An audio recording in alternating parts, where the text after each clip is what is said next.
Hello, কেমন আছো সবাই? তো আজ হচ্ছে রবিবার, তো কর্তামশাই বাড়িতে। আর আজ তো তোমাদের সঙ্গে ভিডিও শেয়ার করেছি যে ছেলেকে আমি সাজিয়ে খেতে দিয়েছি। যেহেতু জন্মদিন এই বছর ছিলাম না, আমরা ঘুরতে গেছিলাম, তো সেই কারণে ছেলেকে খেতে দেওয়া হয়নি। তো ওই জন্য ছেলেকে খাওয়া দাওয়া করিয়ে ছেলেকে দিয়ে এসেছি আমার বাপের বাড়িতে। কারণ আমি যাব হচ্ছে ঘুরতে, যাচ্ছি কর্তামশাই আর আমি সিনেমা দেখতে। আমার অনেক দিন ধরে জানো তো খুব ইচ্ছে ছিল মার্দানি 3টা দেখবো। কর্তামশাইকে বলেছি, তবে আমার সৌভাগ্য এটাই, আমাকে দুবারের বেশি 3বার বলতে হয়নি। কারণ ও আমার ভালো লাগার জায়গাটা বোঝে, ও আমার ভালোবাসার জায়গাটা বোঝে, ও আমার ইচ্ছেটার গুরুত্ব দেয়, সেটাই আমার কাছে অনেকটা পাওয়া।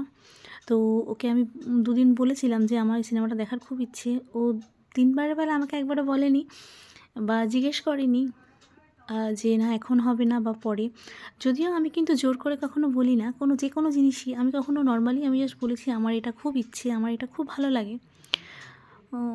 তো আমি ভগবানের কাছে ভীষণভাবে কৃতজ্ঞ যে আমাকে এরকম একজন আমার হাজবেন্ড দেওয়ার জন্য, যে মানুষটাকে আমার ইচ্ছের কথা বা আমার ভালো লাগার কথা হয়তো আমার বলারই প্রয়োজন হয় না, তার আগেই সেই জিনিসটা আমার সামনে চলে আসে। যে কারণে তার কাছে আমি একটু বেশি আর কি আবদার করে ফেলি। তো যাই হোক, সিনেমাটার কথা বলি, সিনেমাটা ভীষণ সুন্দর। আমার খুব মানে আমি তো রানী মুখার্জির এমনি ফ্যান, আমার রানী মুখার্জিকে ভীষণ ভালো লাগে।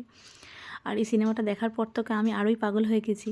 আমার তো খুব ভালো লেগেছে, কর্তামশাইয়ের খুব পছন্দ হয়েছে। আর আমাদের দুজনের মানে এইসব সিনেমাগুলো দেখতে ভীষণ পছন্দ, মানে ভীষণ ভালো লাগে। তো যাই হোক, তারপরে ওখান থেকে বেরিয়ে নিয়ে নিলাম চা। আর একটা কথা বলি, আমি কিন্তু চা একদমই খাই না বলতে পারো। এই কর্তামশাইয়ের পাল্লায় পড়ে না আমার এই বাইরে বেরিয়ে চা খাওয়ার অভ্যেসটা হয়েছে। আমি কিন্তু বাইরে বেরিয়ে চা তো কখনো খাইনি, বা বাড়িতেও যে খুব একটা চা খাই সেটাও নয়। তো যাই হোক, চাটা খেয়ে তারপরে এদিকে আমরা যাব মায়ের কাছে।